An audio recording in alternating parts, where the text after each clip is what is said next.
ସେମାନେ ଆକ୍ରମଣ କରେଇଛନ୍ତି, ଲୋକ ମରିଛନ୍ତି, ଏଥିରେ ଆଉ କମ୍ପ୍ରମାଇଜ କଣ? ତାଙ୍କୁ ଗୋଟେ ଶାସ୍ତି ନଦେଲେ ମର୍ଡର କେସରେ କଣ କମ୍ପ୍ରମାଇଜ କରିବେ? କଣ ପଇସା ନେଇକି ଛାଡିଦବୁ ନା କଣ କ୍ଷମା ନେଇକି ଛାଡିଦବୁ? ସେଟା ନୁହେଁ। ଏଥିରେ ତାଙ୍କୁ ଦଣ୍ଡ ନିହାତି ଦରକାର, ନହେଲେ ପୁଣି ସେମାନେ ଏମିତି କରିବେ। ତେଣୁ ଏଟା ଦଣ୍ଡନୀୟ ଅପରାଧ, ତାଙ୍କୁ ଦଣ୍ଡ ଦବା ଉଚିତ। इंडिया पाकिस्तान माने तो सबले चले, किंतु ये जो बोधे आपण कहउचंती बर्तमान जो पहलगाम रे जो आतंकवादी पाकिस्तान समर्थित आतंकवादी जो आक्रमण होईची, जो थे बहुत दुखर कथा, बहुत आतंकवादी आक्रमण रे हमर 26 जन व्यक्ति प्राण हरइछंती। ता भीतर हम ओडिसा रो भी मध्य प्रशांत शतपथी को प्राण जाईची। जो विकल अवस्था रे आउ जने व्यक्तिंकर स्त्री बसी थिले जेमती, सेटा लोम हर्षणकारी बहुत दुखपूर्ण वातावरण सारा देश रे। गतकाली आमर एटी सेक्टर 10 तरफ पदयात्रा कैंडल मार्च भी करा जाइथिला, किंतु दुख बहुत। कहीं पाकिस्तान आतंकवादी माने अजथारे आमको सबले कहीं हैरान करचंती। काश्मीर नॉर्मल ही आसुला, प्राय काश्मीर लोक भी तांकर एथरे मु सुनिली जे आमे भाबिथिलु जीवु बुली टिके परे, जे काश्मीर एथरे रेकर्ड संख्यक टूरिस्ट हेइचंती।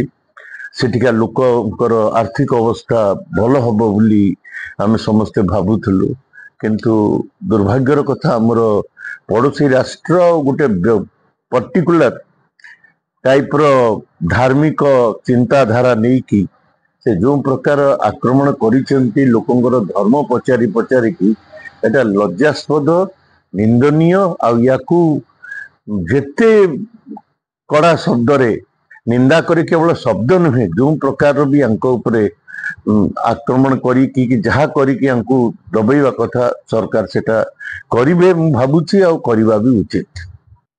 एटा दुर्भाग्यर कथा, सीधा सड़क कथा। जो 1947 रे पार्टीशन हला, इंग्रेज माने जो तांकर गवर्नर जनरल अमर जे थिले, तांकर आदेश क्रमे को भागटा इंडिया नबो, को भागटा पाकिस्तान नबो, से डिसाइड हेइतिला। आउ पाकिस्तान मुस्लिम देश हबो बोली हमर तो समस्त एठी रहिबे। काश्मीर विषय रे हमर सेठिकार राजा हरि सिंह आमको देले और आम ग्रहण कले। हाँ, काश्मीर सबू राजकीय स्टेट थिला, ताकू आमे आनिलु, आम संगे से मिसिया चाहिए से माने मिसिले। नष्ट स्वार्थ केते जन परे ता भितर विभिन्न प्रकार, किंतु पाकिस्तान रो कोन से रोल अछि? अति बेसी रे भी जदी हितांता सेटिका लोक किछि कहिथान, सेटा अलगा हितान। पाकिस्तान रो किछि रोल नाही थिले। पाकिस्तान से कौन से चाहूले धर्म आकार किसी जगह ने भारत रु आम जगह देदेलु। आमर कौ जगह आम सागर मिसब कि अलग हम कौन कर कि से कौन कर, पाकिस्तान संगे तार कौन संपर्क अच्छी? पाकिस्तान गोटे अति मूर्खामी करी गोटे 60-70 वर्ष है निजे हैरान हो, 70 कौन 75 वर्ष है निजे हैरान हो, आमको हैरान कर हजार हजार लोक हैरान कर, अमानविक, निंदनीय। हिंदू माने सिचुएशन अछि त एक्शन निया उचित ना नहीं? पाकिस्तान रे तो हिंदू 14% 15% थिले, बर्तमान तो 1% नुहति। हिंदू और ख्रीस्टान मिसिकी, हिंदू क्रिश्चियन सिख मिसिक बर्तमान 1% भी नुहति। गोटे समय 17% कि 18% थिले, 14% हिंदू थिले। से तो आइदर तांकू जबरन धर्म परिवर्तन करिसेंती, किंबा तांकू मारि दैसेंती, किंबा से पलायन करिके आडे पळे आछंती। तेणु से तो हिंदू माननकू तो से माने निश्चय टार्गेट करिवे। हिंदू मानकर मंदिर प्राय भांगी दैछन, जहा किछि थिबो ताकू पुनी टार्गेट करिवे।